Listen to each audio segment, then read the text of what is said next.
If you were asked what your favorite zombie map was, what answer would you give? Would you go for something extremely involved like Origins or Der Eisendrache? Or maybe something more grandiose like Gerard Krovi or Revelations? Regardless of what your choice might be, one map that I can almost positively guess you didn't choose was the original Nacht Der Untoten, the zombies map that started it all. And before I get into why I don't think this map gets the love it deserves, I want to start with some backstory for it. The premise of Nazi zombies wasn't even supposed to be in World at War and was initially worked on in secret by some of the devs at Treyarch. It wasn't something that was advertised prior to the game's release and definitely wasn't flaunted upon you opening the game. For you to even see the option of being able to play it, you had to first finish the entire main campaign of World at War, showing that Treyarch wanted all eyes on their story that had living members of society. Fast forward to today, where Call of Duty games are being released without a campaign, or if we do get one, it's a montage of chasing missiles around different parts of the globe. Where are the missiles? Tony's got their own missiles. No missiles in sight. But what did Nacht have to offer players that are just coming off the high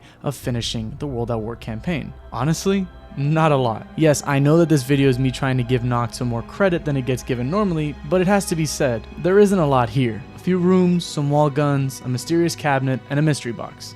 And that's it. Obviously, later renditions of the game would see it have perks and ways of pack-a-punching your weapons through gobblegums. But this was 2008 we're talking about, in a mode that shouldn't even exist. Of course it was always going to be bare bones. Then why am I trying to defend it?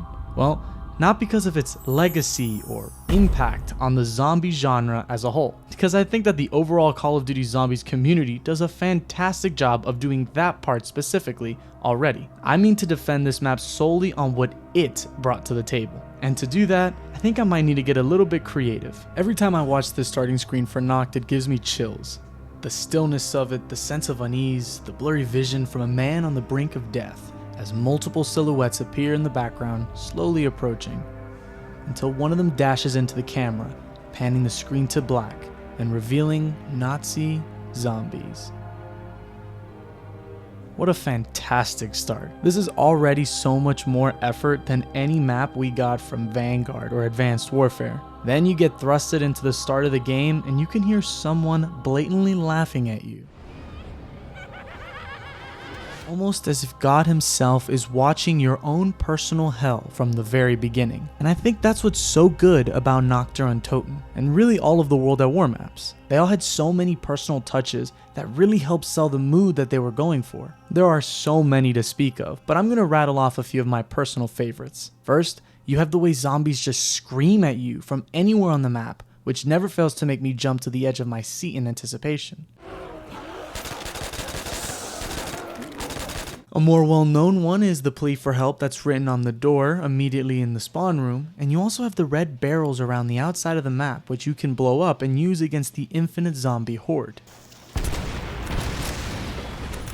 These old maps didn't need Easter eggs or massive storylines attached to them because they did an amazing job just setting the atmosphere perfectly for the players. Zombies are genuinely menacing in this game, something that I haven't been able to say for years, and with 2 hit down and no jug, you never know which zombie is gonna windmill and be the one that takes you down.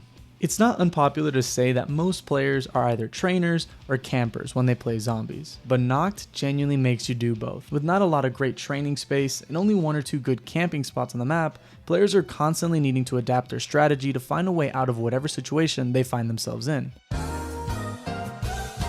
Whenever I personally play this map, I always go for the Thompson, the Browning automatic rifle, and camp upstairs near the grenades. But after not too many rounds, even that strategy starts to fail me pretty quickly, causing me to switch things up in the middle of the game. And there's no need for boss zombies or catalysts or anything like that, because the game's fundamentals and foundation provide all the challenges you really need. And if you're really looking for a challenge, open up that couch on the stairs and watch how hard the game really gets. When you inevitably die, you hear the same laughter from when the game started, almost like it's mocking you for even trying.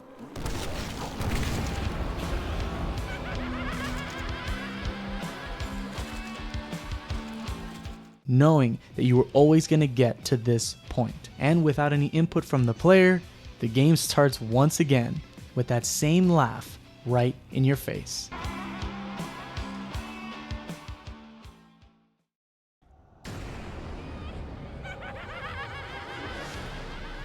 I think the best way I can sum it up is by saying that Nacht Der Untoten is the Occam's razor of zombies.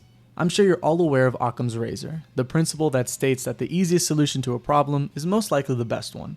And I think that applies to this map. It's such a simple premise with not a lot of features to its name, yet all these years later, it's a map that I keep finding myself going back to. For one reason or another, I'm drawn to this map over many other iconic choices that we've had over the years. A lot of people put this map in lower grade due to its simplicity, with the only caveat being that it was the start of a great journey for zombies. But I disagree with that notion completely. I think that Nacht Der Untoten does a great job at being a zombie map all by itself, with or without the help of the maps that came after it. There is a reason why we got those maps after all, because so many people were smitten by this one that they just had to have more. Short, simple, and sweet.